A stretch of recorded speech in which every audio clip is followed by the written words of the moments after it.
needed to burn your waste or throw the waste direct to the environment aspect there. We put the river barrier, we intercept that trash. In Seven Cleans, we are believing on what we are doing, we can handle all of that problem. Kita juga diajarkan bukan hanya untuk memungut sampah, tapi menjaga keterseimbangan antara manusia dan juga alam.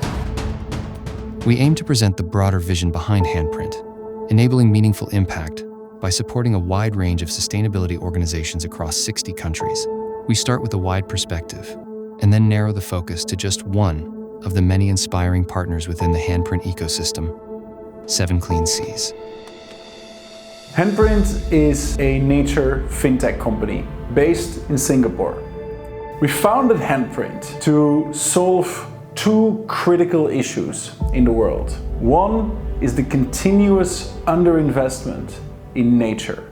And two, we need to make sure that if companies choose to protect nature, if they're choosing to do something good in the world, that they have 100% confidence that their money is going to be well spent.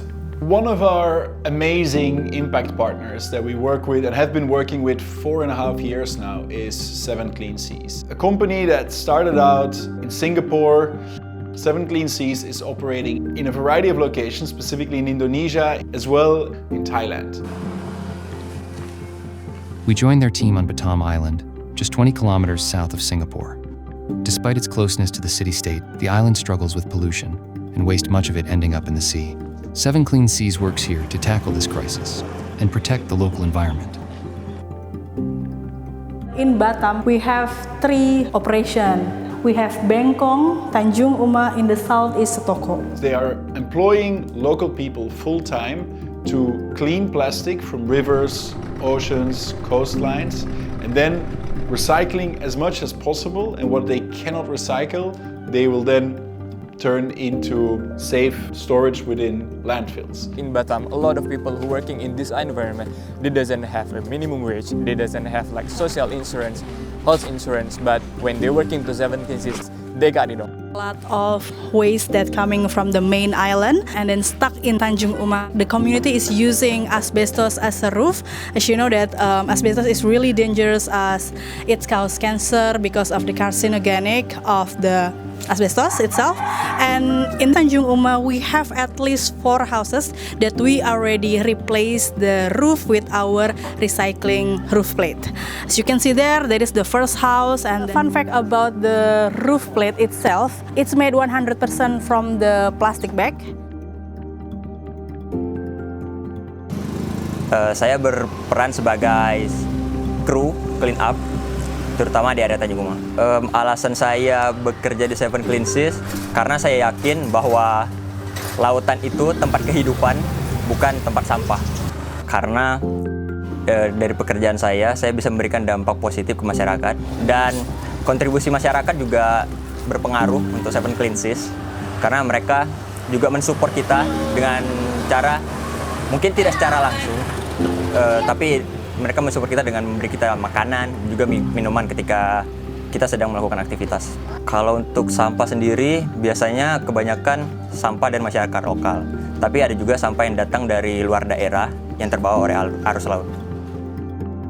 In Tanjung Uma, we're not just doing the beach cleanup, household collection, but also we have education for the community and also for the children. We have the educators who are telling them about what is the plastic and waste management and everything like that.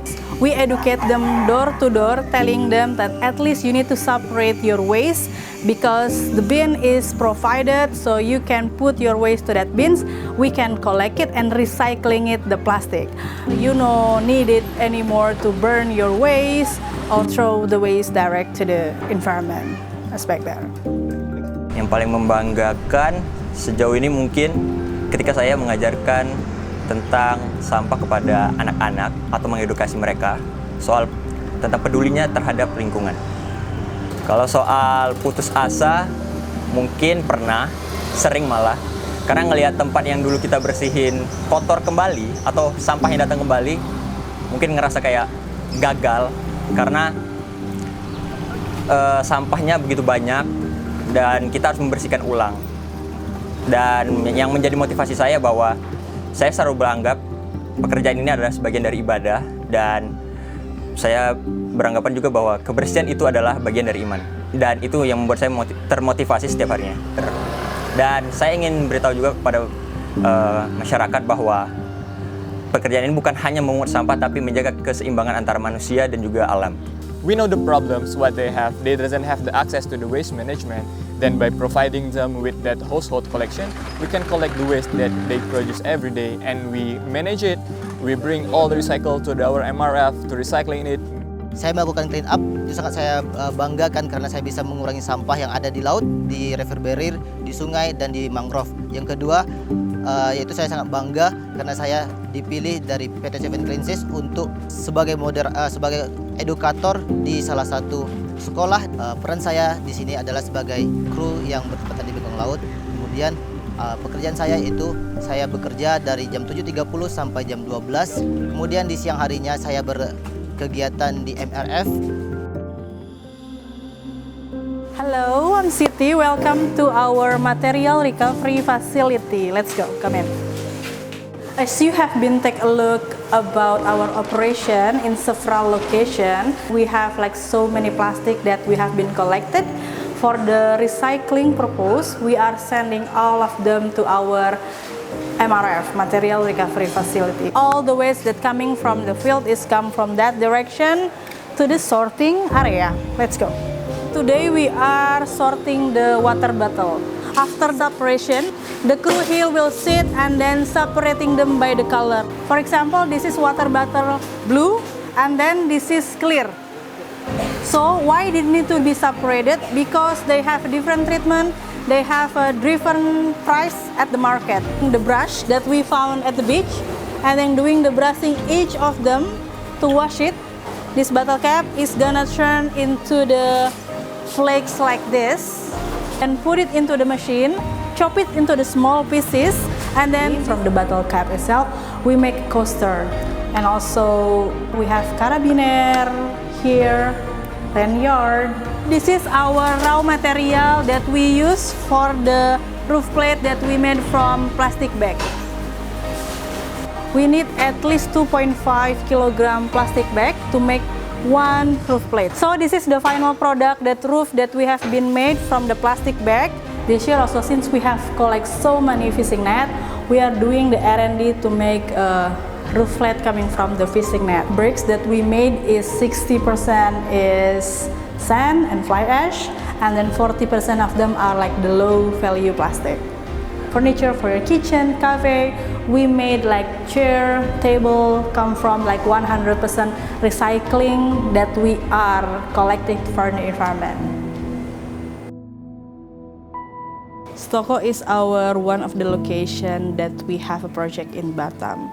Stoko, we call it success story. Stoko before this is really polluted with the plastic. There is a lot of plastic stuck under the houses.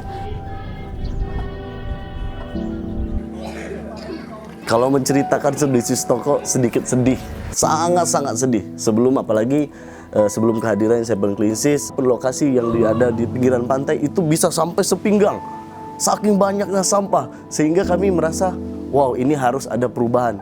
Sehingga mereka sudah mulai dengan edukasi yang disampaikan oleh teman-teman dari Seven Cleanses, edukasi untuk membuang sampah pada tempatnya, akhirnya sudah mulai ada pembiasaan. And then one of the community also like give us a feedback, like he is fisherman, and then in the random day they coming to our team and then say like, guys, thank you so much for all of your hard work. Because of your hard work, like with Seven Cleanses, like the fish is coming back. The kids that supposed to be like playing, now they can playing again with the water in the ocean, like because there is no more plastic that's stuck under the houses. So after we are doing the project in Stoko and then the operation is running, so Stoko now is really beautiful.